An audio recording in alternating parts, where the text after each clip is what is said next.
আসসালামু আলাইকুম। আমি এই ভিডিও করার কিছুক্ষণ আগে তাহসিন হাসান ভাইয়ের ভিডিও দেখেছিলাম। তো এই ভিডিওতে তিনি তাওহিদ আফ্রিদি, তাশরিফ খান, আরিস ফাহিমদেরকে নিয়ে অনেক ধরনের কথা বলেছেন। তো তার অনেকগুলো কথার সাথে আমিও একমত। তার অনেকগুলো পয়েন্ট আমার কাছে মানে কিছুটা যুক্তিসঙ্গত মনে হয়েছে। তো তার এই বক্তব্যের সাথে আমি আরো কিছু বিষয় আমি ইনক্লুড করতে চাই। সেটা হচ্ছে যে এই যে তাশরিফ খান, আরিস ফাহিম বা অন্যান্য যারা আছে, আরেকজনের ভিডিও দেখেছি, নাম হচ্ছে সাইম। তিনিও একজন কন্টেন্ট ক্রিয়েটর।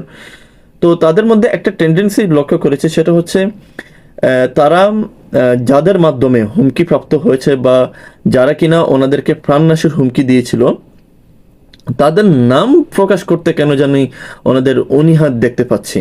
মানে ওনারা কেন জানি ওনাদের নাম প্রকাশ করতে চায় না।